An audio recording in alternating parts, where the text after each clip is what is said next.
heartbeat. We all rely on it, and it's governed by a remarkable electrical event, cardiac action potential. It is not just a simple on-off switch, it's a precious timed sequence ensuring the heart beat effectively. So to understand the action potential, we need to know about resting membrane potential. What is this? What is this? This is electrical changes in a cell in a simple word. And we need to know about sodium potassium ATPase pump. What is this? And we need to know about cardiac myocyte.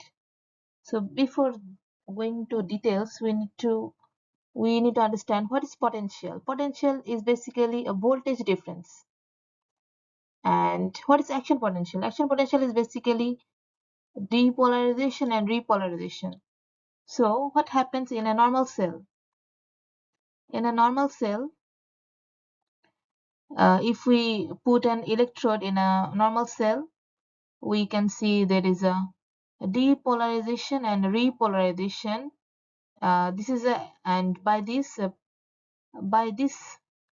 a cell do an action and getting in a normal state and getting another action and in a normal state by a stimulation. So this is called action potential. Depolarization and repolarization. If we think of a muscle cell, so for muscle cell it is depolarization is contraction and repolarization is can be compared for relaxation somehow, and we can compare this. So next, and we all know about the sodium potassium ATPase pump activity. In a normal cell, 3 sodium is getting entry and 2 potassium is going out. So because of this activity in a normal cell, there is a negative inside and positive outside. This is called polarized state. So the next thing is the main thing, that is cardiac myocyte. What happens in cardiac myocyte basically? This is a graph of a cardiac action potential. So here we can see minus 90 and minus 70. This is a millivolt of resting membrane potential. So normal resting in cardiac myocyte, resting membrane potential is between minus 90 millivolts to minus 70 millivolt. So in a cardiac myocyte, what happens?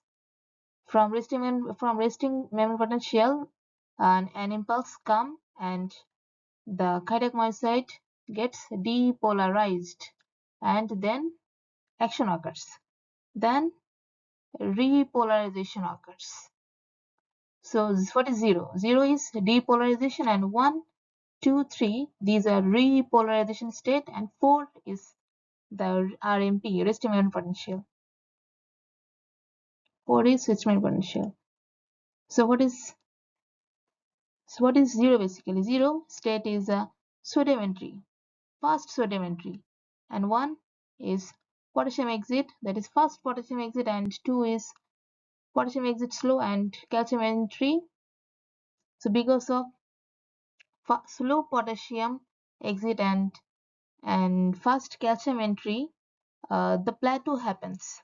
Plateau happens because of two things: potassium exit and calcium entry. That's why this is a flat phase. And the 3 is potassium exit fast. As we can see here, potassium is exiting fast. That's why repolarization is happening rapidly.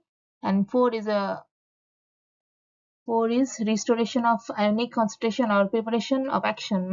It means it is a RMP, resting membrane potential. So why this is curved? Because it is unstable. In cardiac myocyte, RMP is unstable. Why it is unstable? Because of slow sodium entry. Because of slow sodium entry, it is unstable. And when depolarization occurs, there is a fast sodium entry happens. This is basically the cardiac myocyte action potential.